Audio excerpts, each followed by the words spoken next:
ఒక అంశాన్ని ఎన్నుకొని ఆ అంశంలో నుండి కొన్ని పాఠాలు మనం నేర్చుకుంటూ ఉన్నాం. మనం క్రైస్తవులు ఎప్పుడయ్యాం? క్రైస్తవులు పుట్టినప్పుడు అయ్యామా? ఎప్పుడయ్యాం? ఎప్పుడైతే మనం వాక్యాన్ని విని, ఎప్పుడైతే మనం నూతన జన్మ పొందామో, ఎప్పుడైతే మనం రక్షణ పొందామో క్రైస్తవులు అనే పేరు మనకి ఇవ్వబడింది. అపోస్తుల కార్యంలో మనం చూస్తే బాప్తీసం 3,000 మంది పొందారు. యెరూషలేములో 3,000 మందితో సంఘం ప్రారంభించబడింది. వాళ్ళని ఏమన్నారంటే మొదటగా శిష్యులు అన్నారు. తర్వాత ఆ శిష్యులే క్రైస్తవులని పిలువబడ్డారు. అంటే మనం ఎక్కడి నుంచి పిలువబడిన, ఇతర మతాల్లో నుండి పిలువబడిన, ఇతర కులాల్లో నుంచి పిలువబడిన, మనం ఎక్కడి నుంచి పిలువబడినప్పటికి కూడా ఎప్పుడైతే మనం ప్రభువుని అంగీకరించి దేవుని సంకల్పాన్ని అర్థం చేసుకొని ఎప్పుడైతే మనం బాప్తీసం పొందుతూ ఉన్నామో అప్పుడు మనకు ఇవ్వబడిన పేరు ఏంటంటే క్రైస్తవులు. గొప్ప పేరా చిన్న పేరమ్మా అది? క్రైస్తవులు అనే పేరు ఎవరి దగ్గర నుంచి వచ్చింది? క్రీస్తు ప్రభు దగ్గర నుంచి వచ్చింది. అంటే క్రీస్తు క్రైస్తవులు, ఈ క్రైస్తవులు అనే నామం, ఈ పేరు క్రీస్తు ప్రభు దగ్గర నుంచి వచ్చింది.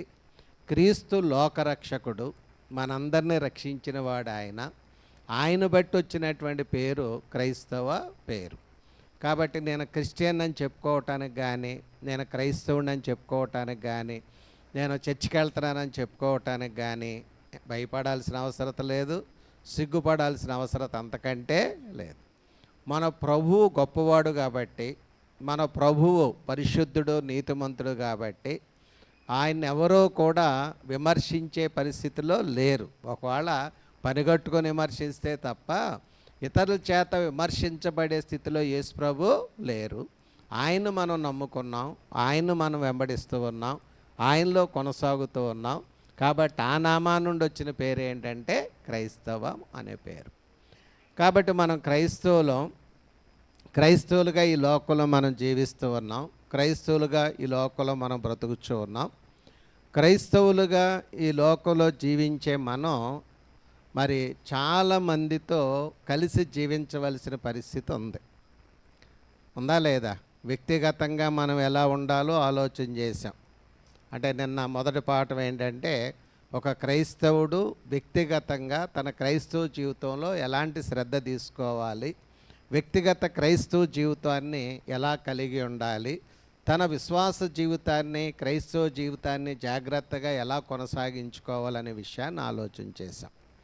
తర్వాత మనకు దేవునితో సంబంధం ఉందా లేదా? కాబట్టి ఒక క్రైస్తవుడు దేవునితో ఎలా ఉండాలి, దేవునితో ఎలాంటి సంబంధం కలిగి ఉండాలి, దేవుని విషయంలో ఎలా జీవించాలి, అది రెండవ పాఠంగా దేవుని యొక్క వాక్యాన్ని నుండి నిన్న మీరు నేర్చుకున్నారు. అంటే దేవుని గూర్చిన అవగాహన మనకు సరిగా ఉండాలి.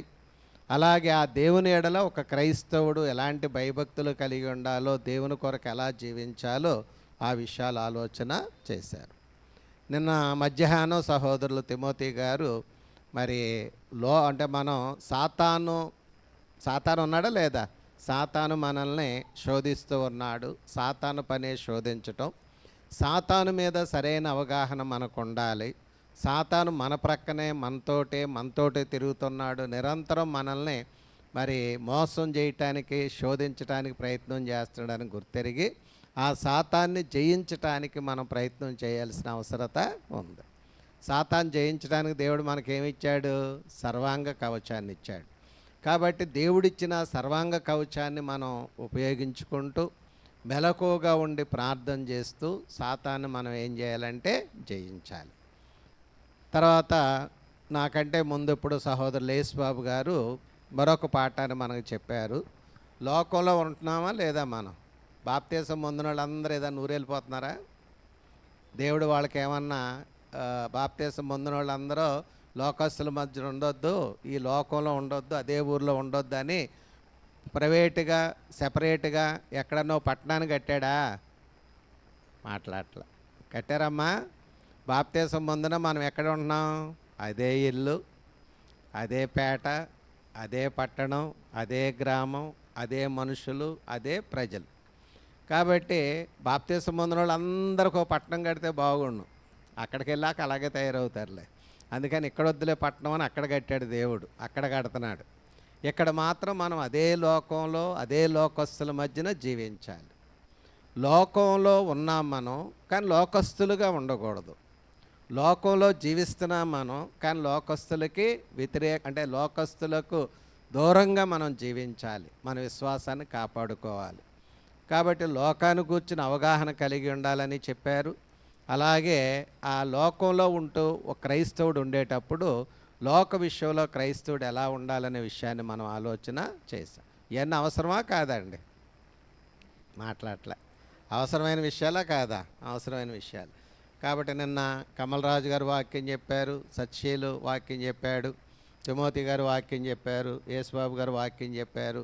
కాబట్టి నాకంటే ముందుగా వాక్యం చెప్పిన వాళ్ళందరికీ ప్రత్యేకంగా వందనాలు తెలియజేస్తున్నాను. అలాగే మరి నన్ను ఆహ్వానించి ఈరోజు యాక్చువల్గా నిన్నో పాఠం ఈరోజో పాఠం చెప్పాలి. నిన్న సరిపల్లి యూత్ మీటింగ్ జరిగింది, దానికి వెళ్ళటాన్ని బట్టి ఇప్పుడు పాఠం, మధ్యాహ్నం భోజనం చేసాక ఒక పాఠం చెప్పుకుందాం. కాబట్టి నన్ను కూడా ఆహ్వానించినందుకు స్థానిక సంఘానికి, అలాగే సహోదరులు శైలేష్ గారికి, వారి కుటుంబానికి ప్రత్యేకంగా వందనాలు తెలియజేస్తున్నాను. ఈ సమయంలో క్రైస్తవుడు కుటుంబ జీవితం అనే విషయాన్ని మనం ఆలోచించడానికి ప్రయత్నం చేద్దాం. కుటుంబంలో ఉంటామా లేదా? మనం కుటుంబం ఉందమ్మా మనకే? కుటుంబంలో ఉంటున్నామా? కుటుంబానికి వేరుగా ఉంటున్నామా? ప్రతి క్రైస్తవుడు కుటుంబం ఉందా లేదా? ఉంది. బైబిల్లో మనం చూస్తే నేను నా ఇంటివారు, నేను నా ఇంటివారు, నేను నా ఇంటివారు అనే మాటలు ఉంటాయి. తర్వాత కుటుంబం అనే మాట ఉంటుంది. అబ్రహాం కుటుంబం ఉందా? ఉంది. లేదా? ఉంది. నోవాహు కుటుంబం ఉందా? ఉంది. విశ్వాసులందరి కుటుంబాలు ఉన్నాయా? ఉన్నాయి. యెహోషువ ఏమన్నాడు? నేను నా ఇంటివారు యెహోవానే సేవలు. అంటే మనం ఒంటరిగా ఉండట్లేదు, ఒక కుటుంబంతో ఉంటున్నాం. కుటుంబం అంటే ఎవరంటే భర్త, భార్య, పిల్లలు, లేకపోతే తల్లిదండ్రులు, పిల్లలు. ఒకవేళ వారితో ఎవరైనా పెద్దవారు వాళ్ళ తల్లిదండ్రులు ఉంటే, అంటే భార్య భర్తలకు కూడా తల్లిదండ్రులు ఉంటే వాళ్ళు కూడా ఆ ఇంట్లో ఉండాల్సి వస్తే వాళ్ళందరూ ఎవరంటే ఒక కుటుంబం, ఒక కుటుంబంలో ఉంటున్నాం. ఈ కుటుంబంలో ఉండేటప్పుడు మనం ఎలా ఉండాలి, కుటుంబంలో ఉండేటప్పుడు మన జీవితాలు ఎలా ఉండాలి, ఆ విషయాలు మనం ఆలోచన చేయవలసిన అవసరత ఉంది.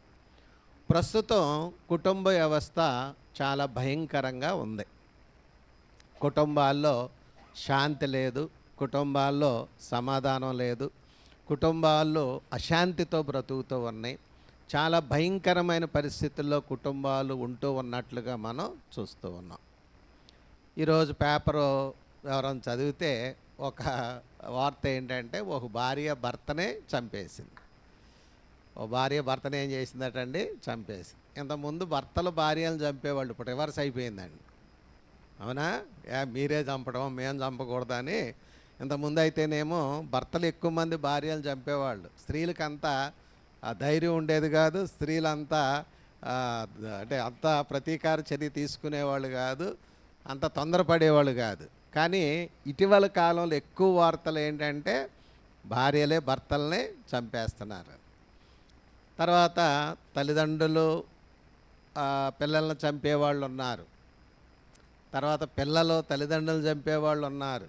ఈ ముసలోళ్ళు చస్తేనే కానీ మాకు ఆస్తి రాదు కాబట్టి వీళ్ళని చంపేసి లేపేస్తే ఆస్తిని పొందొచ్చు అనుకునే వాళ్ళు ఉన్నారు. వీళ్ళు చచ్చిపోవట్లేదని రోడ్డు మీద వదిలేసేవాళ్ళు, బస్ స్టాండ్లో వదిలేసేవాళ్ళు, రైల్వే స్టేషన్లో వదిలేసేవారు ఉన్నారా లేదండి? ఉన్నారు. అంటే కుటుంబ వ్యవస్థ బాగోలే, భార్య భర్తల పరిస్థితులు బాగోలే, తల్లిదండ్రులు పిల్లల పరిస్థితి బాగోలే, బిడ్డలను బట్టి తల్లిదండ్రులకు ఆనందం లేదు. కాబట్టి ఈ కుటుంబ వ్యవస్థ చాలా భయంకరమైనటువంటి పరిస్థితుల్లో ఉన్నట్లుగా మనం చూస్తాం. బైబిల్ చరిత్రలో మనం చూస్తే దేవుడు మరి చాలా కుటుంబాలను ఎన్నుకున్నాడు. ఆ కుటుంబాలు వాళ్ళందరూ కూడా కుటుంబాలతో దేవుని యెడల భయభక్తులు కలిగి ఉన్నారండి. అది సంతోషించదగిన విషయం. అవునా? నోవాహు ఆయన కుటుంబం అంతా రక్షింపడ్డారు. 3 కొడుకులు 3 కోడళ్ళు కూడా రక్షింపడ్డారు. ఎవరన్నా వాళ్ళలోకి వెళ్ళకుండా మాకు అక్కర్లేదు అన్నోళ్ళు ఉన్నారా? లేదు. కానీ ఇప్పుడు మన కుటుంబాలు ఎలా ఉన్నాయంటే కొంతమంది ప్రార్థనకు వస్తున్నారు, కొంతమంది రావట్లేదు. కూతుళ్ళు వస్తే అల్లుళ్ళు రారు, అల్లుళ్ళు వస్తే కూతుళ్ళు రారు, లేకపోతే కొడుకులు వస్తే కోడళ్ళు రారు, కోడళ్ళు వస్తే కొడుకులు రారు. అంటే ఇలాగూ సరైనటువంటి క్రమంలో సరైనటువంటి కుటుంబ వ్యవస్థలు లేనట్లుగా మనం చూస్తూ ఉన్నాం. కాబట్టి ఒక క్రైస్తవుడు కుటుంబంలో ఉంటూ ఉన్నాడు కాబట్టి, ఒక కుటుంబంలో సభ్యుడు కాబట్టి, కుటుంబంలో ఎలా ఉండాలి, మన కుటుంబాల్లో మనం ఎలా ఉండాలి, ఆ విషయాలు దేవుని యొక్క వాక్యాన్ని నుండి నేర్చుకోవటానికి మనం ప్రయత్నం చేద్దాం. కుటుంబ జీవితానికి సంబంధించి మనం ఫస్ట్ పాయింట్ ఏం ఆలోచన చేద్దామంటే, కుటుంబం అసలు ఏర్పాటు అయ్యేటప్పుడే జాగ్రత్తలు తీసుకోవాలండి. ఆల్రెడీ పెళ్ళిళ్ళు అయిపోయిన తర్వాత, కుటుంబాలు ఏర్పాటు అయిపోయిన తర్వాత ఇక ఇప్పుడు మనం చేయగలిగింది ఏమీ లేదు. క్రైస్తవులమైన మనం, క్రైస్తవ విశ్వాసులుగా జీవిస్తున్న మనం అసలు మన కుటుంబాలు ఏర్పడేటప్పుడే, మన కుటుంబాలు ఎప్పుడైతే తయారవుతూ ఉన్నాయో అప్పుడే తగిన జాగ్రత్తలు తీసుకోవాలి. కాబట్టి కుటుంబ ఏర్పాటు విషయంలో మనం అంటే జాగ్రత్త లేకుండా అశ్రద్ధగా ఉన్నట్లయితే మనం చాలా ఇబ్బందులు ఎదుర్కోవలసినటువంటి అవసరం ఉందనే విషయాన్ని మనం గమనించాలి. దేవుడే ఒక కుటుంబాన్ని కట్టాలి. వాస్తవంగా కుటుంబాలు మనం కట్టడానికి ప్రయత్నం చేస్తున్నాం, అవునా కాదండి? కుటుంబాలు మనం ఏర్పాటు చేసుకోవటానికి ప్రయత్నం చేస్తున్నాం. కానీ ఒక కుటుంబాన్ని ఎవరు కట్టాలంటే దేవుడే కట్టాలి. అంటే దాని అర్థం ఏంటి? యెహోవా ఇల్లు కట్టించని ఎడల దాని కట్టువారి ప్రయాసము వ్యర్థమే అన్నాడు. యాక్చువల్గా ఏ ఇల్లు అది? మనమేమో ఈ రామకృష్ణ గారు పక్కన కట్టిన ఇంటి గురించి ఆ వాక్యం చదువుతాం. ఆ ఇల్లు కాదండి. ఏ ఇల్లు? ఒక భర్తని, ఒక భార్యని ఏర్పాటు చేసేవాడు, వాళ్ళకి పిల్లల్ని ఇచ్చేవాడు ఎవరంటే దేవుడు. కాబట్టి ఒక కుటుంబం దేవుని చేత కట్టబడాలి. ఇది యెహోవా వలన కలిగిన కార్యం అన్నాడు. ఎవరో? లాబాను, బెతూయేలు. ఎవరాళ్ళు? రిబ్కా తండ్రి, రిబ్కా అన్నయ్య పలికిన మాట ఏంటంటే, ఇది యెహోవా వలన కలిగిన కార్యం, మేమైతే అవునని కానీ కాదని. అంటే అబ్రహాము తన దాసుడైన ఎలియాజను పంపించటం, వాళ్ళు రిబ్కా ఇంటికి రావటం, బెతూయేలు ఇంటికి రావటం, అక్కడ వాళ్ళు వచ్చిన పనిని తెలియజేయటం, వెంటనే వాళ్ళు పలికిన మాట ఏంటంటే, ఇది యెహోవా వలన కలిగిన కార్యం, మేము ఏర్పాటు చేసింది కాదు. ఇప్పుడు జనరల్గా మన పిల్లలకు వివాహాలు చేయాలనుకున్నప్పుడు దేవుని మీద ఆధారపడి, దేవుణ్ణి ప్రార్థన చేసి, దేవుని చిత్తానుసారంగా మనం ముందుకెళ్తే ఆ కుటుంబాలు ఒకలాగా ఉంటాయి. మన ప్రయత్నాలు కేవలం మనమే మనకు నచ్చినయే ఎన్నుకుని చేస్తూ ఉంటే అది మరొకలాగా ఉంటుందనే విషయాన్ని మనం గమనించాం. జనరల్గా మనం ఏం చూస్తామమ్మా?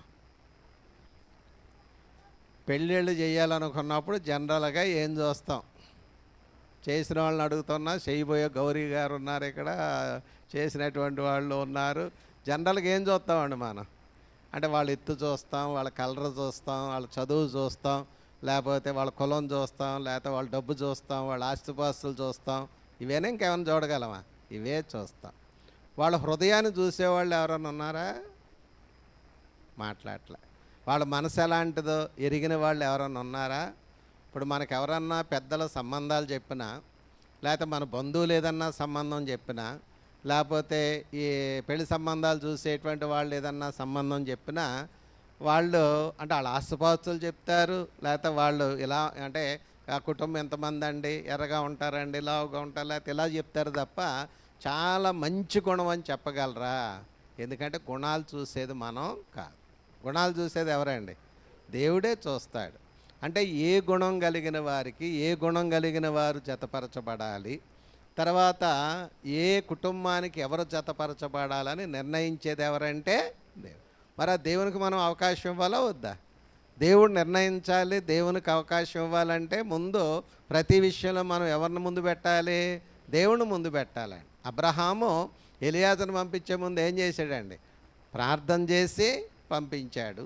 అతను కూడా ఎక్కడికి వెళ్ళినా ప్రార్థన చేస్తూనే వెళ్ళాడు. కాబట్టి ఎక్కడికి నడిపించబడాలో అక్కడికే డైరెక్ట్గా నడిపించబడ్డాడు. అది ఎవరి ఏర్పాటు? దేవుని ఏర్పాటు. కాబట్టి అసలు కుటుంబాలు ఏర్పాటు విషయంలోనే మనం చాలా జాగ్రత్తలు తీసుకోవాల్సినటువంటి అవసరం ఉందనే విషయాన్ని మనం గమనించాలి.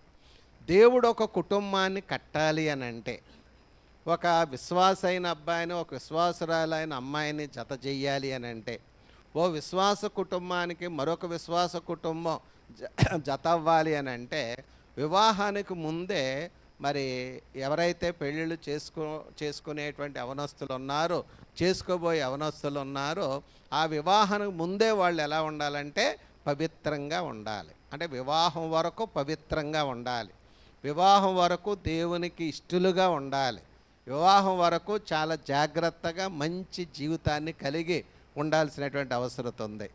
హెబ్రీ పత్రిక 13 అధ్యాయం 4 హెబ్రీయులకు రాసిన పత్రిక 13 అధ్యాయం 4 చాలాసార్లు మనం ఈ వాక్యాన్ని చదువుతాం.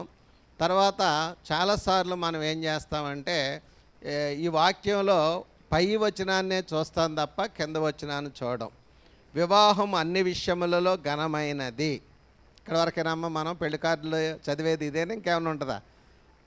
మాట్లాడట్లా, అది అక్కడ వరకే వేస్తాం. హెబ్రీ 13:4 అంటే వివాహం అన్ని విషయములలో ఘనమైనది. ఇక అక్కడ ఫుల్ స్టాప్ పెట్టేసి వచనం వేస్తారు. అక్కడితో అయిపోయింది. ఆ వచనం అవ్వలేదు. ఏముంది? పానుపు నిష్కల్మషమైనదిగాను ఉండవలెను, వేశ్యా సంగులను వ్యభిచారులకును దేవుడు తీర్పు తీర్చును. అంటే పానుపు నిష్కల్మషంగా ఉండాలి అన్నాడు. అంటే దాని అర్థం ఏంటంటే, వివాహం చేసుకునే వరకు, వివాహం అయ్యే వరకు క్రైస్తవ బిడ్డలు, క్రైస్తవ కుటుంబాల్లో పుట్టినటువంటి బిడ్డలు చాలా జాగ్రత్తగా ఉండాలి, పవిత్రంగా ఉండాలి. ఓ పవిత్రుడు నాకు పవిత్రురాలైన భార్య దొరకాలి, ఓ పవిత్రంగా జీవించేటువంటి ఒక యవనస్తురాలు నాకు పవిత్రంగా ఉండే భర్త కావాలని కోరుకుంటారు. ఒకవేళ పవిత్రంగా లేకపోతే వాళ్ళు కోరుకున్నవి జరగవచ్చు, జరగకపోవచ్చు. ప్రస్తుతం లోకం చాలా భయంకరంగా ఉంది. యవనస్తుల యొక్క జీవిత విధానాలు చాలా భయంకరంగా ఉంటూ ఉన్నాయి. మనం రోజు పేపర్లో చదువుతున్నాం, గమనిస్తూ ఉన్నాం. కానీ మనం క్రైస్తవులమైనటువంటి మన బిడ్డల్ని జాగ్రత్తగా పెంచుకుంటూ, భక్తిలో పెంచుకుంటూ, వాళ్ళకు వివాహం అయ్యే వరకు కూడా వాళ్ళు వేరే ప్రేమల్లో కానీ, వేరే చెడు విషయాల్లో కానీ, వేరే చెడు ఆలోచనలు కానీ లేకుండా మంచిగా బ్రతికేటట్లుగా, దేవునికి అనుకూలంగా బ్రతికేటట్లుగా, వాళ్ళు పవిత్రులుగా బ్రతికేటట్లుగా ప్రతి తల్లి తండ్రి ప్రయత్నం చేయాలా వద్దమ్మా? మనం చేస్తూనే ఉన్నాం, కానీ చాలామంది పిల్లల మాట వినటం లేదు. మన ప్రయత్నం మనం చెయ్యాలి, మనం చేసేది మనం చెయ్యాలి, ప్రార్థన చెయ్యాలి. వాళ్ళకి ఎప్పుడు ఆ విషయాలు చెబుతూ ఉండాలి. జాగ్రత్తగా ఉండండి అని చెబుతూ ఉండాలి. తర్వాత వాళ్ళని సండే స్కూల్కి పంపిస్తూ ఉండాలి, యూత్ క్లాసులు పంపిస్తూ ఉండాలి, చర్చికి పంపిస్తూ ఉండాలి. అంటే ఇలాగూ సేవకులు చెప్పే మాటల ద్వారా, దేవుడు వారి ద్వారా చెప్పిస్తున్న మాటల ద్వారా వాళ్ళు పవిత్రులుగా ఉండటానికి అవకాశం ఉంటుందనే విషయం మనం గమనించాలి. అంటే నేను చెప్పాలనుకునే పాయింట్ ఏంటంటే, ఏ యవనస్తుడైనా పెళ్లి చేసుకోవాలనుకుంటే, నాకు మంచి భార్య కావాలనుకుంటే ముందీడు మంచిగా ఉండాలి. అర్థమైందా? నాకు మంచి భర్త కావాలనుకుంటే ముందు ఆమె మంచిగా ఉండాలి. నాకు మంచి కోడలు రావాలి, మంచి అల్లుడు రావాలంటే ముందు నీ కొడుకుని, నీ కూతుర్ని జాగ్రత్తగా పెంచు. అర్థమైందా? మనోళ్ళు మంచిగా ఉంటే బయట వాళ్ళు కూడా మంచోళ్ళు వస్తారు. అది సిద్ధపరిచేది ఎవరంటే దేవుడు అనే విషయాన్ని గమనించాలి. రెండో పాయింట్ మనం ఆలోచన చేస్తే, ఎప్పుడూ కూడా వివాహాలు అనేవి దేవుని చేత జరగాలి అని అంటే, దేవుడే జరిగించాలి అని అంటే, అది యెహోవా వలన కలిగిన కార్యంగా ఉండాలి అని అంటే, విశ్వాసులనే వివాహము చేసుకోవాలి. ఎప్పుడూ కూడా విశ్వాసులనే వివాహం చేసుకోవాలి. విశ్వాసులు వివాహం జరిగేటట్టుగా చూడాలి. తల్లిదండ్రులు ఆలోచించాలి, పెద్దలు ఆలోచించాలి, దైవ సేవకులు ఆలోచించాలి, ప్రతివారు ఆలోచించాల్సింది ఏంటంటే, నా బిడ్డ విశ్వాసి, ఒక విశ్వాసురాలు నాకు కోడలుగా రావాలి, లేకపోతే నా బిడ్డ విశ్వాసురాలు ఓ విశ్వాస అయినటువంటి అల్లుడు నాకు రావాలని కోరుకోవాలి. విశ్వాసుల్ని వివాహం జరిగేటట్లుగా మనం ప్రోత్సహించాల్సిన అవసరత ఉంది. జనరల్గా మనం విశ్వాసాలు చూడం, కానీ ఏం చూస్తామమ్మా? అబ్బాయికి జీతం ఎంత, అబ్బాయికి ఆదాయం ఎంత, లేకపోతే అమ్మాయికి జీతం ఎంత, ఎంత కట్నం ఇస్తుంది, ఇవి ఎక్కువ మంది ఆలోచిస్తున్నారు తప్ప విశ్వాస కాదనేటువంటి ఆలోచన ఎక్కువ మందికి ఉండటం లేదు. ఒకవేళ విశ్వాసులనే చేస్తే మాత్రం వాళ్ళు అభినందనీయులు, వాళ్ళని అభినందించాలి. నా బిడ్డ విశ్వాసి, మరొక విశ్వాసైన బిడ్డ నాకు దొరికింది, అలాంటి వాళ్ళని పెళ్లి చేయాలని ఎవరైనా వివాహాలు చేస్తుంటే వాళ్ళని అభినందించాల్సిన అవసరం ఉంది. ద్వితీయోపదేశకాండం 7:3-4 మనం చూస్తే, ద్వితీయోపదేశకాండం 7:3-4 మనం చూస్తే అక్కడ దేవుడు చెప్పాడు. ద్వితీయోపదేశకాండం 7:3-4 నీవు వారితో వియ్యమందకూడదు, వాని కుమారునికి నీ కుమార్తెనియ్యకూడదు, నీ కుమారునికి వాని కుమార్తెను పుచ్చుకొనకూడదు, నన్ను అనుసరించకుండా ఇతర దేవతలను పూజించినట్లు నీ కుమారుని వారు మళ్ళించెదరు. అందును బట్టి యెహోవా కోపాగ్ని నీ మీద రగులుకొని ఆయన నిన్ను త్వరగా నశింప చేయును. కాబట్టి ఇక్కడ ఏం చెప్తున్నాడంటే, ఇశ్రాయేలుల్ని కనాను దేశానికి నడిపిస్తూ, నీవు కనాను వెళ్ళిన తర్వాత నీ బిడ్డలకు వివాహం చేసేటప్పుడు జాగ్రత్తగా ఆలోచించు. ఏ దేశాన్నైతే మీరు విడిచిపెట్టి వస్తున్నారో, ఏ దేశాలనైతే మీరు దాటి వస్తూ ఉన్నారో వారి పిల్లలకు మీ పిల్లల్నే ఇవ్వద్దు, వాళ్ళ పిల్లల్ని మీ అబ్బాయిలకి చెయ్యొద్దు, అలాగే మీ అమ్మాయిలను వారి అబ్బాయిలకి ఇవ్వద్దు.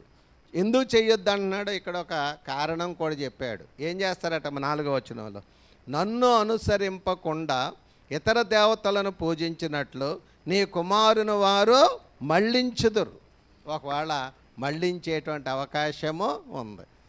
కొన్ని చోట్ల ఎలాంటి అగ్రిమెంట్ జరుగుతున్నాయి అంటే, ఇలా వేరు వేరు మతాల వాళ్ళు పెళ్ళిళ్ళు చేసుకోవటం, ఒకళ్ళు అవిశ్వాసులు పెళ్లి చేసుకోవటం, ఒకరోజు నీ వెనకాల వస్తా, ఇంకో రోజు నా వెనకాల రా అని అంటున్నారండి. అంటే ఈరోజు నీ వెనకాల చర్చకొస్తే నెక్స్ట్ నా వెనకాల మా గుడికి నువ్వు కూడా రావాలి. ఇది వాళ్ళిద్దరు కమిట్మెంట్. వెళ్ళకపోతే గొడవ. అంటే వెళ్ళటం కరెక్టేనా? మాట్లాడలే. వెళ్ళొచ్చా? వాక్య ప్రకారం వెళ్ళొచ్చా? దేవుల్లో ఉన్నవాళ్ళు వెళ్ళొచ్చా? అవిశ్వాసులు వెళ్ళొచ్చు, అది ఓకే, అది మనకు సంబంధం లేదు. కానీ విశ్వాసులు అయినట్లయితే వాళ్ళు నీ బిడ్డల్ని మళ్ళిస్తారేమో, విగ్రహారాధన వైపు మళ్ళిస్తారేమో, లేకపోతే ఇతర దేవతల వైపు మళ్ళిస్తారేమో, జాగ్రత్త అని చెప్పినట్లుగా మనం చూడగలుగుతూ ఉన్నాం. కాబట్టి విశ్వాసులు జతపరచబడేటట్లుగా మనం ఎప్పుడూ ప్రోత్సహించాల్సిన అవసరత ఉంది. తర్వాత ఇంకా ఒక క్రైస్తవుడు తన కుటుంబ జీవనం కొరకు, కుటుంబం ఏర్పడిన తర్వాత ఏం చేయాలి అని అంటే, తన కుటుంబ పెరుగుదల కొరకు, తన కుటుంబ క్షేమాభివృద్ధి కొరకు ఏం చేయాలంటే అతను కష్టపడి పని చేయాలి. ఇది క్రైస్తవ లక్షణం అండి. ఇది క్రైస్తవుని యొక్క ఉండవలసిన లక్షణాల్లో ఒక లక్షణం ఏంటంటే, కష్టపడి ఆహారాన్ని సంపాదించాలి. తన కుటుంబం కొరకు ఏం చేయాలంటే అతను కష్టపడాలి. వింటారా? కుటుంబం కొరకు కష్టపడితేనే దేవుడు ఆ కుటుంబాన్ని దీవిస్తాడు. వివాహాలు చేసే ముందే నా కొడుక్కి, నా కుమారుడికి కష్టపడే స్వభావం ఉందా లేదా, లేకపోతే అతను కష్టపడి తన భార్యను పోషించగలడా లేదా, లేకపోతే తర్వాత తన కుటుంబాన్ని అతను నడిపించుకోగలడా లేదా అనేది ప్రతి తల్లి తండ్రి ఆలోచన చెయ్యాలి. వాడు ప్రయోజకుడైతే, వాడు కష్టపడేవాడైతే, వాడు భోజనాన్ని వాడు తెచ్చుకోగలిగిన వాడైతే సరిపోదు. తన భార్యకు కూడా భోజనం పెట్టగలిగిన వాడైతే, తన కుటుంబం రేపొద్దుట పిల్లలు పుడితే వాళ్ళకు కూడా భోజనం పెట్టగలిగిన వాడైతే వాళ్ళకు పెళ్ళిళ్ళు చేయాలి. సోమరులకు పెళ్ళిళ్ళు చేయకండి, పని చేయని వాళ్ళకి పెళ్ళిళ్ళు చేయకండి. వీడు ఖాళీగా తిరుగుతున్నాడు పెళ్లి చేసే వదిలిపోద్దలే అన్నయ్య పెళ్ళిళ్ళు చేయకండి. రేపొద్దుట కొడుకు భారం అవుతాడు, కొడుకును బట్టి వచ్చిన కోళ్ళలో భారం అవుద్ది కుటుంబానికి, వాళ్ళని బట్టి వచ్చిన పిల్లలు కూడా భారం అవుతారు. అంటే అందరూ ఉద్యోగాలని నేను అంటలే. ఉద్యోగమా, వ్యాపారమా, వ్యవసాయమా, లేకపోతే ఏదో ఒక రకంగా తను బ్రతకగలగాలి, తన కుటుంబాన్ని పోషించుకోగలిగిన సామర్థ్యం ఉన్నటువంటి వాళ్ళకే పెళ్ళిళ్ళు చేయాలి తప్ప, అంటే కష్టపడే స్వభావం, కష్టపడి తన కుటుంబాన్ని పోషించుకోగలిగేటువంటి పరిస్థితిని మన పిల్లలకు నేర్పించాలి. ముఖ్యంగా క్రైస్తవ బిడ్డలు మోసాలు చేసి, అన్యాయాలు చేసి, అక్రమాలు చేసి డబ్బు సంపాదించడం కాదు, కానీ కష్టపడి పనిచేసుకొని తన కుటుంబాన్ని పోషించుకునే పరిస్థితిని మనం మన పిల్లలకి చెప్పాలి. అలా ప్రోత్సహించాల్సినటువంటి అవసరత ఉంది. నేను చాలా ఊర్లు తిరుగుతూ ఉంటాను. చాలా చోట్ల చాలామంది వస్తూ ఉంటారు. వచ్చి వాళ్ళ బాధలు చెప్తూ ఉంటారు. ఏంటంటే, మా అబ్బాయికి పెళ్లి చేసామండి, 2 పిల్లలు పుట్టేశారండి, ఆడికి ఇంక ఉద్యోగం రాలేదండి, ఇంకెక్కడా సెటిల్ అవ్వలేదండి, కొద్దిగా ప్రార్థన చేయండి, మాకు చాలా భారం అయిపోతుందని అంటున్నారు. నేను వేసే ఫస్ట్ ప్రశ్న ఏంటి తెలుసా? ఏమేసి ఉంటాను? ఎందుకు చేసావమ్మా పెళ్ళి అని అడుగుతాను. స్థిరపడకుండా, పని చేయకుండా, ఉద్యోగం చేయకుండా సోమరోడుగా తిరిగేవాడికి పెళ్ళి ఎందుకు చేసావు, ఇప్పుడు ఈ బాధలు ఎందుకు పడుతున్నావు అని అడుగు. అర్థమైందా? కాబట్టి 128 కీర్తన 1వ వచనం మనం చూస్తే 1-2 వచనాల్లో, యెహోవా యందు భయభక్తులు కలిగి ఆయన త్రోవల యందు నడుచువారందరూ ధన్యులు. నిశ్చయముగా నీవు నీ చేతుల కష్టార్జితమును అనుభవించదవు, నీవు ధన్యుడవు, నీకు మేలు కలుగును అన్నాడు. నిశ్చయముగా నీవు నీ చేతుల కష్టార్జితాన్ని అంటే యెహోవా యెడల భయభక్తులు కలిగి కష్టపడుతూ ఉంటే తన కష్టార్జితాన్ని తను ఏం చేస్తాడటండి? అనుభవిస్తాడు. కష్టపడనోడిని దేవుడు దీవించడండి, కష్టపడేవాడిని దేవుడు దీవిస్తాడు. దీవించటం ఎలాగంటే, అతనికి వచ్చినటువంటి ఆదాయం కష్టార్జితం తను అనుభవించేటట్టుగా దేవుడు చేస్తాడు. అర్థమైందా? కాబట్టి కష్టపడే ఆహారాన్ని సంపాదించి తన కుటుంబాన్ని పోషించుకుంటే అదొక దీవెన, అదొక ఆశీర్వాదం. కాబట్టి క్రైస్తవ కుటుంబాల్లో ఎవరైతే కలిగి ఉన్నారో వాళ్ళు కష్టపడి పనిచేసుకోవాలి అనే విషయాన్ని మనం గమనించాలి. కుటుంబాన్ని పోషిస్తారు కొంతమంది, చక్కగా కష్టపడతారు, వ్యవసాయమో వ్యాపారమో ఏదో ఒకటి చేసి తన కుటుంబాన్ని పోషిస్తూ ఉంటారు, మంచిదే. అదే సమయంలో తన కుటుంబంలో ఉన్న వారందరూ రక్షింపబడేటట్టుగా చూసుకోవాలి. 4వ పాయింట్ ఏంటంటే, మన కుటుంబంలో ఉన్న వారందరూ కూడా రక్షణ పొందారా లేదా, రక్షింపబడ్డారా లేదా అనేది చూసుకోవాలి. మన కుటుంబాన్ని రక్షణలో నడిపించుకోవాలి. ఆర్థికంగా బాగానే నడిపించుకోవచ్చేమో, అది కాదు, అది కావాలి, కానీ అదే కాదు. లేకపోతే మంచి స్థిర నివాసాలు ఏర్పాటు చేసుకుని చక్కగా ఉండే పరిస్థితి ఉండొచ్చేమో, ఓకే. కానీ ప్రాముఖ్యమైన విషయం ఏంటంటే, మన కుటుంబంలో ఉన్న అందరూ రక్షింపబడాలి. అందరూ రక్షింపబడేటట్లుగా మరి ముందు ఎవరైతే రక్షణ పొందారో, ఆ కుటుంబంలో ఎవరైతే ముందుగా రక్షణ పొందారో, ఆ రక్షణ పొందినటువంటి వారు మిగిలిన వాళ్ళందరూ రక్షింపబడేటట్లుగా ఏం చేయాలండి? ప్రోత్సహించాలి. ఓ పురుషుడు కన్వర్ట్ అయ్యాడు అనుకోండి, తన భార్య రక్షింపబడిందా లేదా, తర్వాత తన పిల్లలు రక్షింపబడ్డారా లేదా, తన అల్లుడు రక్షింపబడ్డాడా లేదా, తన కోడలు రక్షింపబడిందా లేదా, నా కుటుంబంలోకి ఎవరైతే యాడ్ అయ్యారో మేమందరం రక్షణలో ఉన్నామా లేదా అనేది ఆలోచించుకోవాలి. యెహోషువ లేగా నేనును నా ఇంటి వారును యెహోవానే సేవిస్తాం అని చెప్పగలిగేటువంటి పరిస్థితి మనందరికి ఉండాల్సినటువంటి అవసరత ఉంది. అపోస్తల కార్యం 16-14-15 వచనాల్లో పౌలు వాక్యం చెబుతూ ఉంటే లూది అనేటువంటి ఒక సహోదరి వాక్యాన్ని వింది.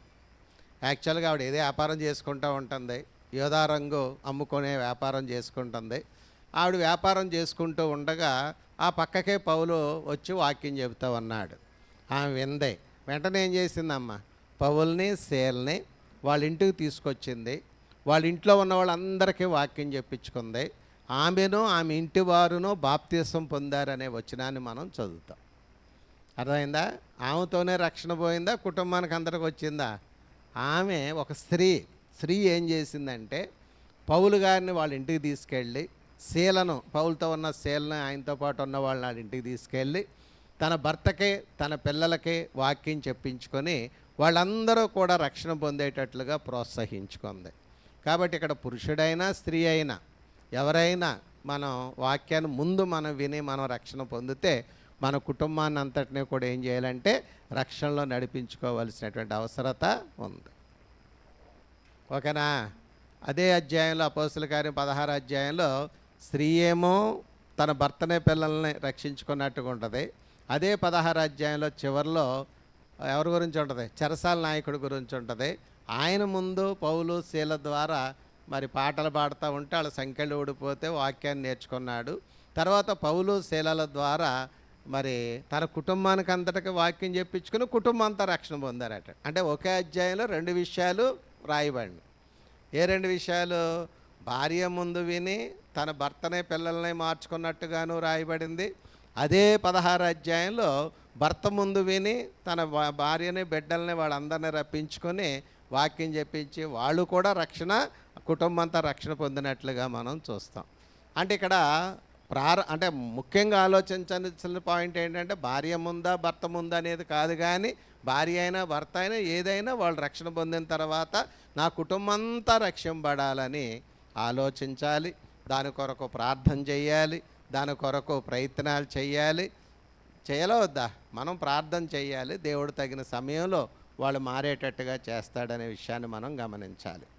తర్వాత కుటుంబస్తులు ఒకవేళ కొంతమంది మారకపోతే, కుటుంబంలో ఇంకెవరన్నా మారవలసిన వారు ఉంటే, ముందుగా ఎవరైతే రక్షణ పొందారో, ఎవరైతే ముందుగా రక్షింపబడ్డారో, ఈ రక్షింపబడిన వారు రక్షింపబడని వారు ఎవరైతే ఉన్నారో వాళ్ళకి ఏం చూపించాలటమ్మా? మాదిరి చూపించాలి. పాయింట్ అర్థమైందా? రక్షింపబడిన వారు ఇంట్లో ఇంకెవరన్నా రక్షింపబడకపోతే వాళ్ళకి ఏం చూపించాలి? మంచి మాదిరి చూపించాలి.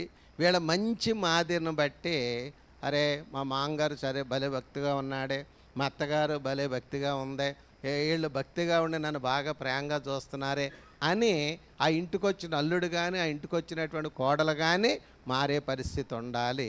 కాబట్టి ముందుగా మనం వాళ్ళకి ఏం చూపించాలంటే మాదిరి చూపించాలి. పేతురు రాసిన మొదటి పత్రిక 3వ అధ్యాయము 1-2 వచనాలు మనం చూస్తే, పేతురు రాసిన మొదటి పత్రిక 3వ అధ్యాయం 1-2 వచనాల్లో, అటువలే స్త్రీలారా మీరు మీ స్వపురుషులకు లోబడి ఉండుడి, అందువలన వారిలో ఎవరైనాను వాక్యమునకు అవిధేయులైతే వారు భయముతో కూడిన మీ పవిత్ర ప్రవర్తనను చూచి వాక్యము లేకుండానే తమ భార్యల నడవడి వలన రాబట్టబడవచ్చు.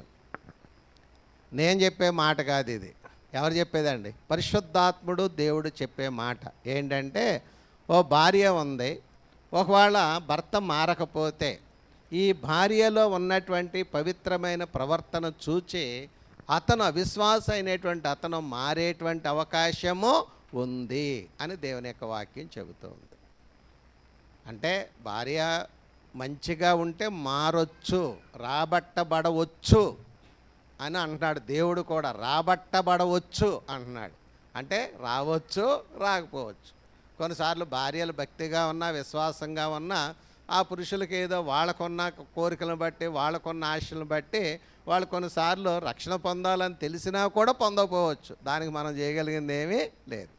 కానీ మనం నేర్చుకోవాల్సిన సంగతి ఏంటంటే, మన ఇంట్లోకి ఎవరైతే వస్తూ ఉన్నారో, మన ఇంట్లో ఎవరైతే ఉన్నారో వాళ్ళకి మంచి మాదిరి చూపించాల్సినటువంటి అవసరత ఉంది. తర్వాత కుటుంబంలో ఒక క్రైస్తవ కుటుంబంగా దేవుళ్ళు అభివృద్ధి చెందాలి అని అంటే కుటుంబ ప్రార్థన జరగాలి. కుటుంబం అంతా ఒక సమయంలో కూర్చొని ప్రార్థన చేసుకోగలగాలి. కుటుంబంలో ఉన్న భర్త, భార్య, పిల్లలు అందరూ ఒక చోట కూర్చొని రాత్రి 7కో 8కో భోంచేసే ముందో ఏదో టైంలో అందరూ ఉండే ఓ టైంలో అందరూ కూర్చొని ఓ పాట పాడుకొని ఒక వాక్యాన్ని చదువుకొని ప్రార్థన చేసుకుంటే అది ఆ కుటుంబానికి దీవెన, ఆశీర్వాదం. ఎంతమంది చేస్తున్నారు? చేతులు ఎత్తద్దులేండి. నేను ఎత్తలేను నా చెయ్యి. ఎందుకంటే నేను కుటుంబ ప్రార్థనలు జరగాలని చెప్తాను కానీ నేను చేయలేను. ఎందుకంటే నేను ఏ రోజు ఏ ఊర్లో ఉంటాను, ఏ మీటింగ్లో ఉంటానో తెలియదు. అంటే జనరల్గా ఏంటంటే ఎక్కడైనా ఒక కుటుంబంలో కుటుంబ ప్రార్థన జరిగితే కుటుంబాలు కూర్చుని ఒక పాట పాడుకుని రాత్రి భోంచేసే ముందు పాట పాడుకొని ఒక వాక్యం చదువుకొని ఒకవేళ భర్త వివరించగలిగితే దేవుడు ఆ దాంట్లో ఏం చెప్తున్నాడని 1 నిమిషం 2 నిమిషాలు దాన్ని మాట్లాడుకోగలిగి పిల్లలకి అందరి కొరకు ప్రార్థన చేస్తే పిల్లలకి అది ఒక మంచి డిసిప్లిన్ నేర్పిస్తుందండి. బిడ్డలకు అది ఒక మంచి డిసిప్లిన్ నేర్పిస్తుంది. నేను అంతకుముందు కూడా చెప్పాను, మా చిన్నప్పుడు మా పిల్లలకే పొద్దుటే అంటే మా ఫ్రిడ్జ్ మీద 2 బోర్డులు పెట్టాను నేను చేతితో రాసి. అప్పటికి ప్రింటింగ్ మిషన్లు ఇవన్నీ లేవులే. ఏంటంటే ఉదయం బైబిల్ చదివితేనే టిఫిను. అర్థమైందా? వాళ్ళు బైబిల్ చదవాలంటే అంటే వాళ్ళు టిఫిన్ చేయాలంటే ఏం చేయాలి? బైబిల్ చదవాలి. బైబిల్ చదివితేనే వాళ్ళ అమ్మ టిఫిన్ పెట్టేది. సాయంకాలం కుటుంబ ప్రార్థన అయితేనే భోజనం. అర్థమైందా? కాబట్టి నేను లేకపోయినా కూడా వాళ్ళ అమ్మ ఏం చేసేదంటే వాళ్ళ ముగ్గురిని కూర్చోబెట్టుకొని కుటుంబ ప్రార్థన చేసుకున్నాకే వాళ్ళకి భోజనం పెట్టేది, పడుకోబెట్టేది. వాళ్ళ అమ్మ అన్నం పెట్టమని పెట్టేది కాదు. ఇదిగో డాడీ రాశారు కదా దేవుని నియమం ఇది, ముందు కూర్చోండి, ఒక పాట పాడుకొని వాక్యం చదువుకొని ప్రార్థన చేసి వీళ్ళ చేత కూడా ప్రార్థన చేయించడం నేర్పేది. అంటే రోజు ఆమె చేసేది కాదు. అంటే అది చాలా మేలు చేసింది నా బిడ్డలకి. ఈ రోజున అంటే నేను సాక్ష్యం చెప్తున్నాను. అది వాళ్ళ అమ్మ అలాగూ నేను లేకపోయినా, నేను ఎప్పుడూ ఇంటి దగ్గర ఉండి ఆ కుటుంబ ప్రార్థనలో పాల్గొన్నది నాకు గుర్తుకోలేదు. ఎందుకంటే రోజు ఏదో మీటింగ్ తిరుగుతూ ఉంటాను.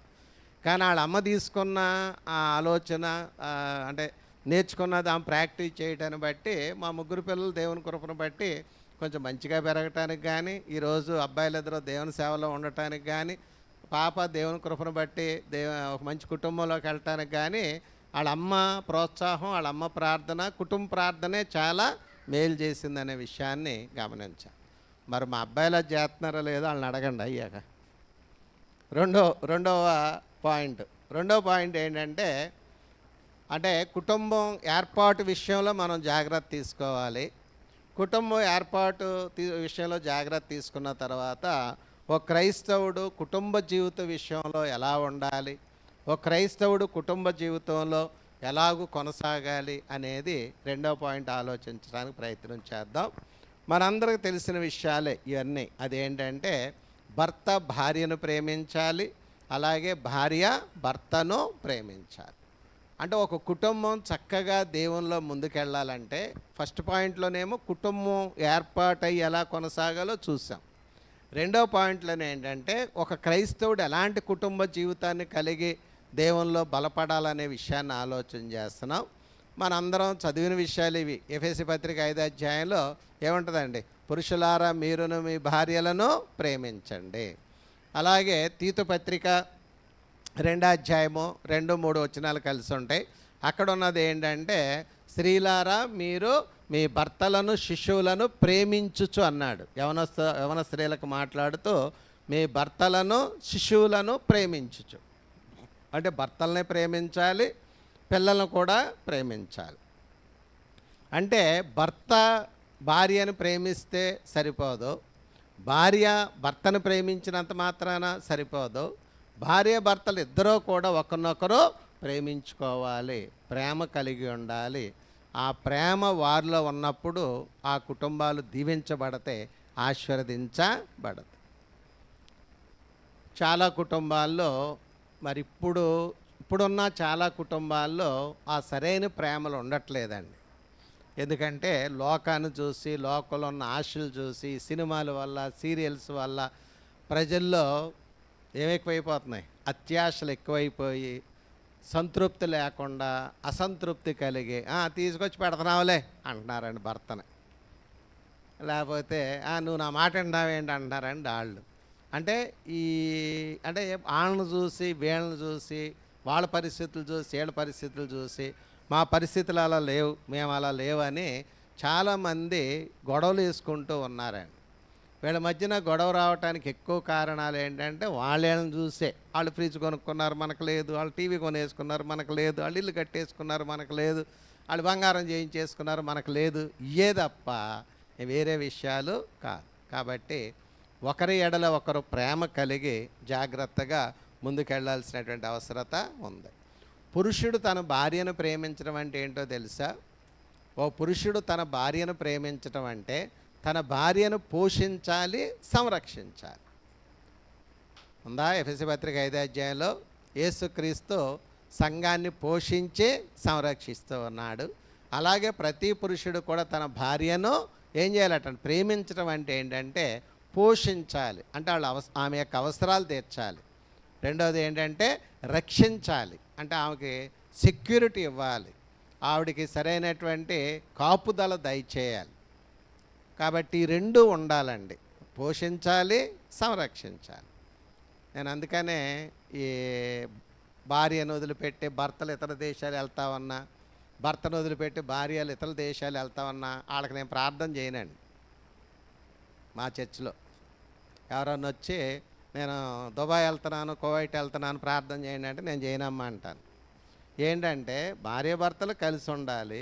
ఒకళ్ళు భార్యను ఇక్కడ వదిలిపెట్టో భర్త దుబాయ్ వెళ్ళాడు అనుకోండి, మిడ్ నైట్ ఎవడన్నా వచ్చి ఈ ఆడమ్మాయి ఒక్కతే ఉందని తలుపు ఎవడని కొట్టాడు అనుకోండి, ఎవరో సెక్యూరిటీ మాట్లాడలే. భర్త లేని స్త్రీలంటే కొంచెం చులకన ఉంటుందా ఉండదమ్మా? వీళ్ళు ఆయన ఎక్కడ ఉంటున్నాడట, కొంచెం ఈవిడ ఏదో ఒక రకంగా వల్ల వేసుకుందాం అనుకునే భ్రష్టులు ఉన్నారా లేదా? ఉన్నారు. అంటే సెక్యూరిటీ ఇవ్వాలి. తన భర్తకు నువ్వు డబ్బులు పంపించడమే కాదు, నేను కష్టపడుతున్నాను డబ్బులు పంపిస్తున్నావు అంటే మంచిదే, కానీ సెక్యూరిటీ ఇవ్వాలి. అది ప్రేమ. పోషించాలి, సంరక్షించాలి. ఈ కొంతమంది ఆడవాళ్ళకి ఎలా ఉంటుందంటే వీడు ఎక్కడే చేస్తున్నాడు, వెళ్ళి అక్కడికి వెళ్ళి డబ్బులు పంపిస్తే బాగుండు, నా బతుకు నేను బతుకుతాను కాదు, డబ్బే చూస్తున్నారు తప్ప అరే నా భర్త నా దగ్గరుండి నన్ను జాగ్రత్త చూసుకుంటున్నాళ్లే అని ఆలోచన ఉండదు. జాగ్రత్త.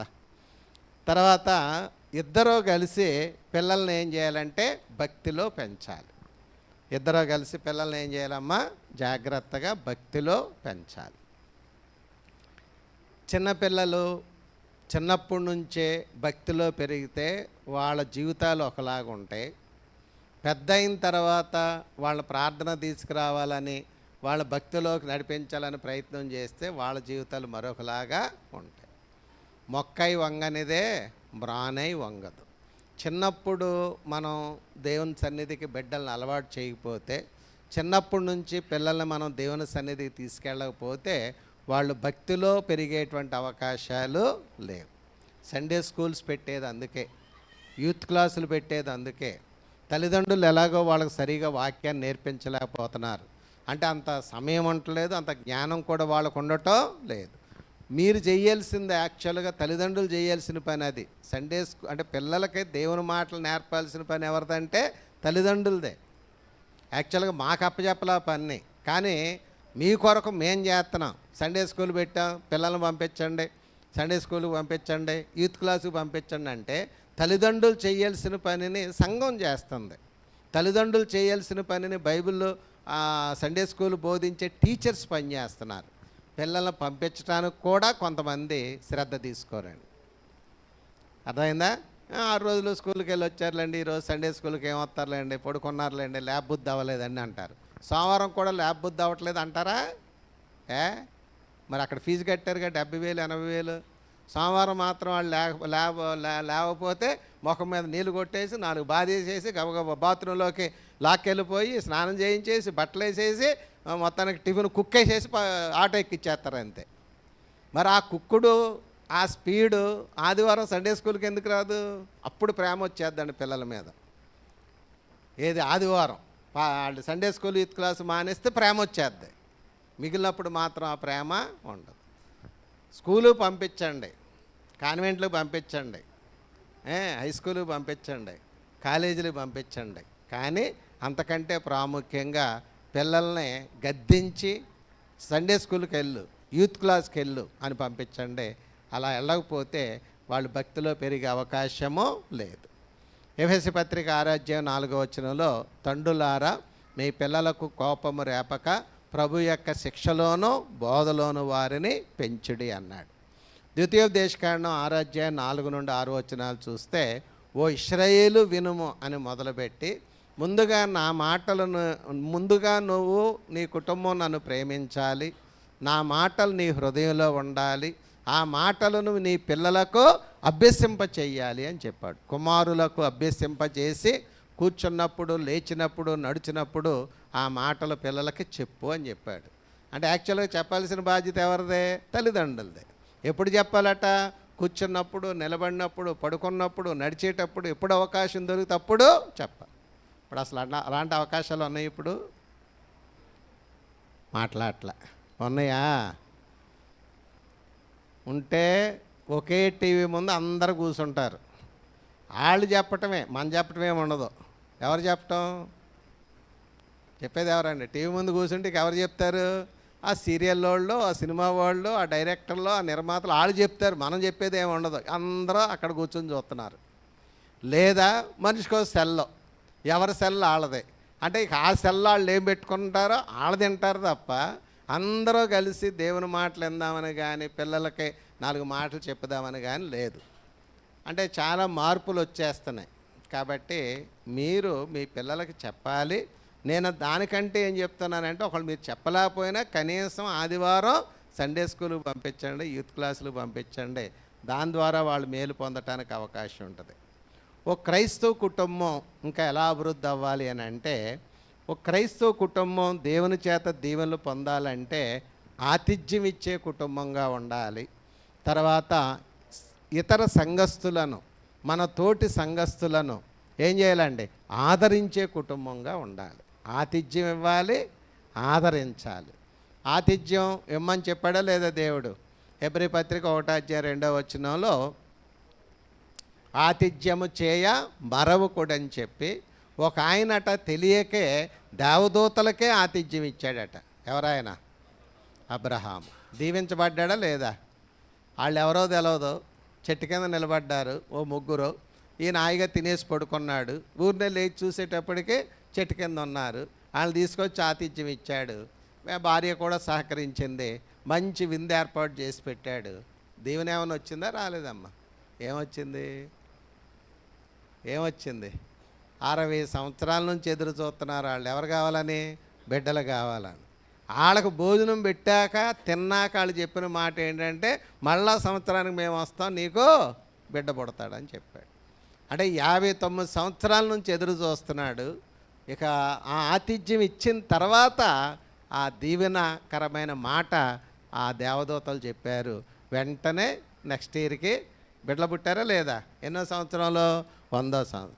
అంటే ఎవరో తెలియకుండా ఆతిథ్యం ఇచ్చారు. అది దైవ కార్యం. దేవుడు వాళ్ళకి ఇవ్వాల్సిన దీవెన వాళ్ళకే ఇచ్చాడు. ఆతిథ్యం ఇచ్చే మనసును డెవలప్ చేసుకుందాం ప్రతి క్రైస్తవ కుటుంబం కూడా. అర్థమైందా? ఆతిథ్యం ఇవ్వటం తెలుసా? ఆతిథ్యం ఇవ్వటం అంటే మీరు బాగానే ఇస్తారులే, మీ సంఘస్థులు ఆతిథ్యం ఇచ్చేవాళ్ళు బాగానే ఉన్నారు. కాబట్టి అది నెగ్లెక్ట్ చేయకండి. ఇక చేయలేకపోతున్నాను మేమని హోటల్కి ఆర్డర్లు ఇచ్చేయకండి. మీ చేత్తో వైట్ రైసు, సాంబారు, పెరిగేసి పెట్టినా పర్లేదు. అర్థమైందా? కాబట్టి ఆతిథ్యం ఇవ్వటం. ఎవరైనా దైవ సేవకులు మన ఇంటికి వస్తే దైవ సేవకులకు ఇవ్వాలి. వాళ్ళకే కాదు, ఎవరైనా భోజనం లేకుండా ఉన్నవాళ్ళు, లేకపోతే దూరం నుంచి ఎవరైనా సహోదరులు వచ్చినా, క్రైస్తవులు ఎవరైనా వచ్చినా, ఆ అవసరాలు ఉన్నవాళ్ళు ఎవరైనా వచ్చినా వాళ్ళకి ఏమి ఇవ్వాలంటే ఆతిథ్యం ఇవ్వాలి. చాలామంది మేమే చేసుకోలేకపోతున్నాం, ఇంకా వాళ్ళకేమి ఇస్తాంలే అని ఆర్డర్ పెడుతున్నారు. హోటల్ నుంచి వస్తే అవి పెట్టేస్తున్నారు. ఓకే, అది పర్లేదు, కానీ వండి పెడితే అదొక దీవెన. వాళ్ళు పెట్టగలిగింది పెడితే అదొక దీవెన. తర్వాత దేవుడు మనల్ని ఆశీర్వదిస్తే, దేవుడు మనల్ని దీవిస్తే మన కుటుంబాల ద్వారా మన సంఘంలో ఉన్నటువంటి వాళ్ళు ప్రోత్సహించబడాలని. ఫిలిప్పీ పత్రిక 1 ఉంటుంది. దాంట్లో 4 నుండి 7 వచనాలు చూస్తే, ఫిలిప్పీ కాదు, ఫిలోమాను పత్రిక. ఫిలోమాను పత్రికలో చూస్తే ఫిలోమాను ద్వారా అనేకులు విశ్వాసులు ఏమయ్యారట? వాళ్ళు నీ ద్వారా విశ్రాంతి పొందుచున్నందున అన్నాడు. ఎవరి ద్వారాటమ్మా? ఫిలోమాను కుటుంబం ద్వారా అక్కడున్న సంఘస్థులు చాలామంది విశ్రాంతి పొందారు అన్నాడు. అంటే దాని అర్థం ఏంటి? వాళ్ళకి కావలసిన అవసరాల్లో సహాయము చేశారు. మనకు స్తోమత ఉంటే దేవుడు మనకు అవకాశాన్ని ఇస్తే మన సహోదరులకి, మనతో ఉన్న వాళ్ళకి ఏమైతే లేవో, ఎలాంటి ఇబ్బందులు ఉన్నాయో వాళ్ళకి మనం సహాయం చేయాలి, వాళ్ళని ఆదరించాల్సిన అవసరం ఉంది. అదే క్రైస్తవ జీవితం అనే విషయాన్ని మనం గమనించాల్సినటువంటి అవసరం ఉంది. తర్వాత తల్లిదండ్రులుగా మరొక బాధ్యతను క్రైస్తవ కుటుంబాలకి దేవుడు ఏర్పాటు చేశాడు. అదేంటంటే పిల్లలకు ఆస్తి సమకూర్చాలి అని. కొరింథీయులకు రాసిన 2వ పత్రిక 12:14 వచనంలో, ఇదిగో ఈ 3వసారి మీ యొద్దకు వచ్చుటకు సిద్ధముగా ఉన్నాను, వచ్చినప్పుడు మీకు భారముగా ఉండను, మీ సొత్తును కాదు మిమ్మునే కోరుచున్నాను. పిల్లలు తల్లిదండ్రుల కొరకు కాదు, తల్లిదండ్రులే పిల్లల కొరకు ఆస్తి సమకూర్చదగినది. అంటే ఒక క్రైస్తవ కుటుంబం ఉంటే ఆ క్రైస్తవ కుటుంబంలో ఉన్న తల్లిదండ్రులు బిడ్డల కొరకు, పిల్లల కొరకు ఏం కూర్చాలట? ఆస్తి సమకూర్చాలి అని చెప్పాడు. అంటే ఇక పిల్లలు పని చేయకుండా ఆస్తిని అనుభవించాలని కదా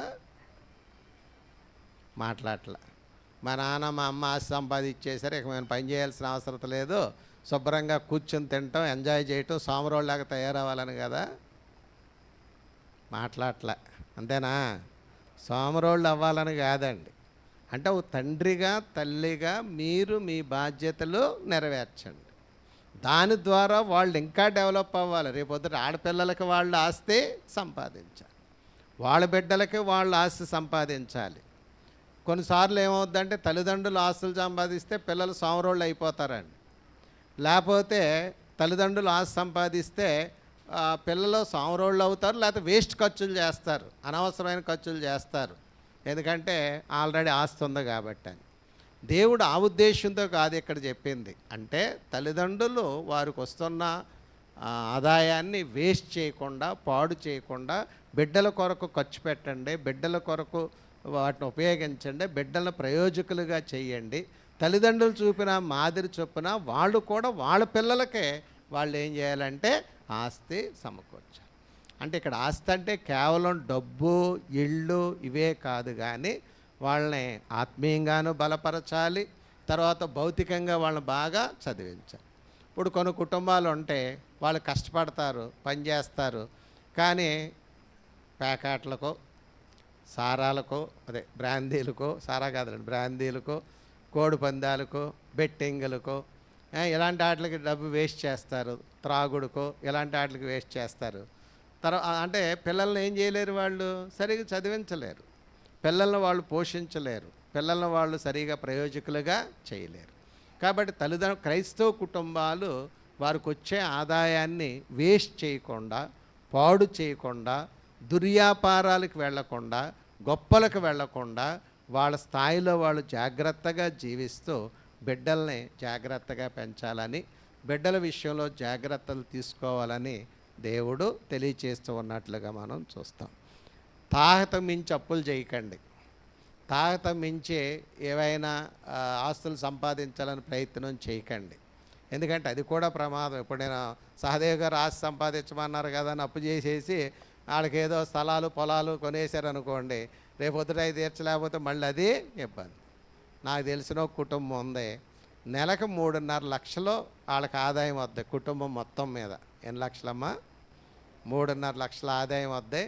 2వ తారీఖున 3 రూపాయలు ఉండవు. అంటే నేను చెప్పేది దేవుని సన్నిధిలో చెప్తున్నా, నిజమే చెప్తున్నా, అబద్ధం కాదండి. 3.5 లక్షలు వస్తే 2వ తారీఖుకే 2 రూపాయలు 3 రూపాయలు ఉండవు. ఏంటంటే అనవసరమైన అప్పులు చేశారు. వీళ్ళ సంపాదన అంతా వడ్డీలకి వెళ్తుందండి, అసలు తీరదు. మళ్ళీ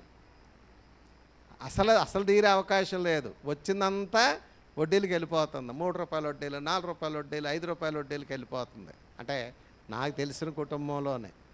అంటే అది చాలా ఇబ్బందికరమైన పరిస్థితి. కాబట్టి మనం జాగ్రత్తగా ఆలోచించాలి, మన స్థాయి ఎంత, మన పరిస్థితి ఎంత అనేది చూసుకొని ఆర్థిక క్రమశిక్షణ ఉండాలని ఇక్కడ తెలియచేస్తూ ఉన్నట్లుగా మనం చూస్తూ ఉన్నాం. తర్వాత ఈ క్రైస్తవ కుటుంబాల్లో తల్లిదండ్రులు ఎవరైనా ఉన్నట్లయితే, మనకి తల్లిదండ్రులు ఎవరైనా ఉన్నట్లయితే ఆ తల్లిదండ్రులను జాగ్రత్తగా చూడాలండి. ముసలి తల్లిదండ్రులు ఉంటే, ఇప్పుడు నాకు నా తల్లిదండ్రులు ఉన్నారనుకోండి, వాళ్ళని నేను జాగ్రత్తగా చూడాలి. ఇక్కడున్న క్రైస్తవ కుటుంబాలు ఎవరైతే ఉన్నారో మీకు తల్లిదండ్రులు ఉన్నారనుకోండి, వాళ్ళని జాగ్రత్తగా చూడాలి. అందుకనే తల్లిదండ్రులు సన్మానించండి అని బైబిల్లో ఉందా లేదండి?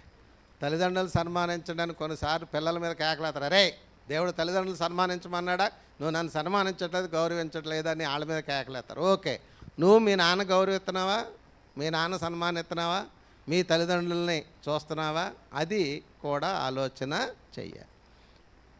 ఏ క్రైస్తవ కుటుంబంలో ఉన్న తల్లిదండ్రులు కూడా మా కోళ్ళ సరిగా చూడదండి, మా అబ్బాయి పట్టించుకోడండి, మా అమ్మాయి ఆమె షోకులే తప్ప నన్ను చూడదండి, మా అల్లుడు పట్టించుకోడండి అనే పరిస్థితులు ఉండకూడదండి. క్రైస్తవ కుటుంబాల గురించి చెప్తున్నాను నేను.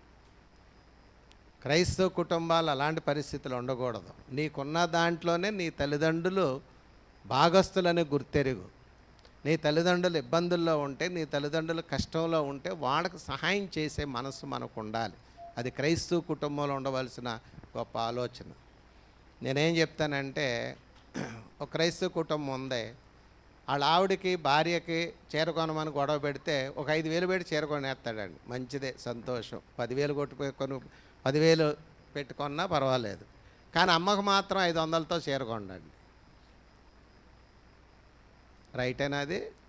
భార్యకి 5,000తో చీర కొని అమ్మకి డబ్బులు లేవు, ఎక్కడున్నాయి, ఎక్కడ తెచ్చామంటావు, ఏదో పాతయ్య కట్టుకుని అని వాళ్ళ అమ్మకి 500తో చీర కొనలేదనుకోండి, న్యాయమేనా అది? మీ ఆవిడకి 4,000తోటే కొను, ఆ 1,000తో వాళ్ళ అమ్మకు కొను, మీ అమ్మకు కొను. వాళ్ళ భోజనం లేకపోతే చూపించు. తనకు బాగోపోయినా భార్యకు బాగోపోయినా అర్జెంటుగా హాస్పిటల్కి వెళ్ళిపోతారండి.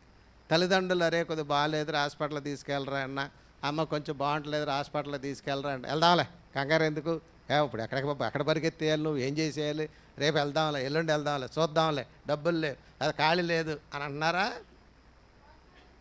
బయట వినపడొచ్చండి ఆ మాటలు. బయట అంటే దేవుడిని ఎరగనిళ్ళల్లో వినపడవచ్చు ఆ మాటలు. కానీ ఎవరిళ్ళల్లో వినపడకూడదు?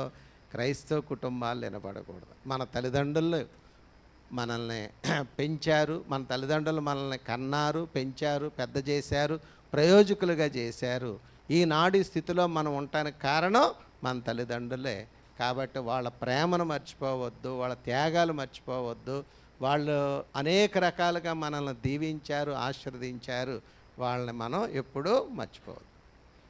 నిన్న నేను యూత్ క్లాస్లో పాఠం చెప్తూ అక్కడ ఒక పాయింట్ చెప్పాను. అరే మీ ఇంట్లో ముసలోళ్ళు ఎవరన్నా ఉంటే మీ అమ్మమ్మ కానీ మీ నాయనమ్మ కానీ లేకపోతే మీ తాతయ్య కానీ ఎవరన్నా ఉంటే యవనస్తులైన మీరు కొంచెం వాళ్ళని చూడండి. మంచినీళ్ళు ఈ నాయన అంటే తీసుకెళ్ళి మీ అమ్మమ్మ అడిగితే, మీ నాయనమ్మ ఏదన్నా అడిగితే చెయ్యి అని, ఖాళీ లేదు నేను చదువుకుంటున్నాను నేను సెల్తో ఉన్నాను అని అనుకో, చెయ్యిరా అన్నాను. అప్పుడు వాళ్ళకి అర్థం కాలే. అప్పుడు పాయింట్ చెప్పాను నేను, మీ అమ్మని కన్నది ఆవిడేరా మీ అమ్మమ్మేరా అన్న. అప్పుడు మొఖాలు చూసుకున్నారు. అంటే మీ అమ్మ వచ్చిందంటే ఎవరి వల్ల వచ్చింది? మీ అమ్మమ్మ వల్ల వచ్చింది. మీ అమ్మ మీద ప్రేమ ఉంటుంది కానీ ఎవరి మీద ఉండదు? అమ్మమ్మ మీద ఉండదు. మరి అమ్మని కన్నది ఎవరు? నాయనమ్మని కంటే నాన్న కన్నది ఎవరు? కాబట్టి నాన్న మీద ప్రేమ ఉన్నప్పుడు నాన్నమ్మ మీద ప్రేమ ఉండాలిగా, తాతయ్య మీద ప్రేమ ఉండాలిగా. కాబట్టి మనం మన తల్లిదండ్రులు ప్రేమిస్తే మన పిల్లలు అది చూస్తారు. రేపొద్దున వాళ్ళు కూడా మనల్ని ప్రేమించడానికి అవకాశం ఉంటుంది. క్రైస్తవ కుటుంబాల్లో ఇది ఉండాలి. తర్వాత క్రైస్తవ కుటుంబంలో ఉండవలసిన మరొక సంగతి ఏంటంటే, కుటుంబం అంతా కూడా, కుటుంబంలో ఉన్నవారు అందరూ కూడా ఏం చేయాలమ్మా? దేవుని పని చేయాలి. ఎవరు పని చేయాలండి? దేవుని పని. దేవుడు మన పని చేస్తున్నాడా? మాట్లాడలే. దేవుడు ఏమైనా మనకు సహాయం చేస్తున్నాడా? దేవుడు ఏమన్నా మనల్ని దీవిస్తున్నాడా?